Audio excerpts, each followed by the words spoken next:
ইরানি missile বৃষ্টিতে এখন কার্যত ফিলিস্তিনের রূপই নিয়েছে ইসরায়েল। এমন আঘাতের কথা কখনো কল্পনাও করতে পারেনি তেল আবিব। এবার সামনে এলো আরও বড় চাঞ্চল্যকর তথ্য, যা প্রকাশ করেছে ইরান নিজেই। এমন তথ্য যা খানিকটা অবিশ্বাস্যও বটে। এবার ইসরায়েলের বিরুদ্ধে শক্ত প্রতিরোধ গড়ে তুলতে ইরানের সাথে আসছে তুরস্ক, সৌদি আরব, পাকিস্তান। সেসব দেশের নাগরিকদের সমন্বয়ে গড়ে উঠবে সম্মিলিত ইসলামিক সেনাবাহিনী।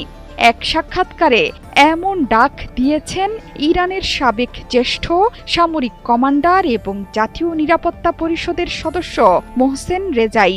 রবিবার সন্ধ্যায় রাষ্ট্রীয় টেলিভিশনে দেয়া সাক্ষাৎকারে এই চাঞ্চল্যকর তথ্য দিয়েছেন তিনি। তার দেয়া তথ্য অনুযায়ী তুরস্ক, সৌদি আরব, পাকিস্তান মিলে শেকড় থেকে শিখরে গড়ে উঠবে এই সেনাবাহিনী। সাথে থাকবে অন্যান্য মুসলিম দেশের নাগরিকরাও।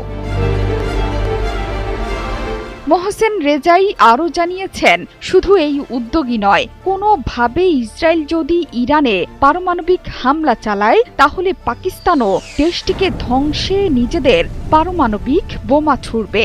পাকিস্তান ইরানকে আশ্বস্ত করেছে যে ইসরায়েল যদি পারমাণবিক বোমা ইরানের ওপর ব্যবহার করে তাহলে ইসলামাবাদও পারমাণবিক বোমা ছুড়বে তেল আবিবের ওপর।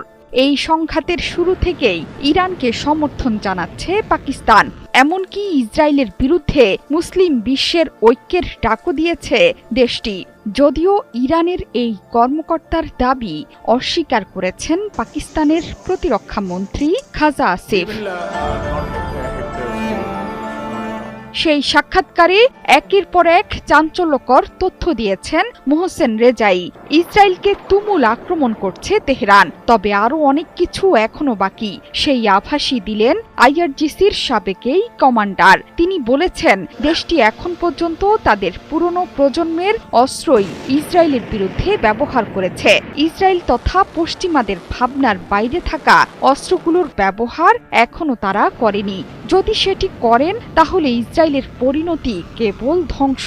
শুধু তাই নয়, দখলদার বাহিনীর পুরো সত্তার সম্পূর্ণ পরাজয় না হওয়া পর্যন্ত এই যুদ্ধ অব্যাহত থাকবে বলেও হুঁশিয়ারি উচ্চারণ করেছেন তিনি।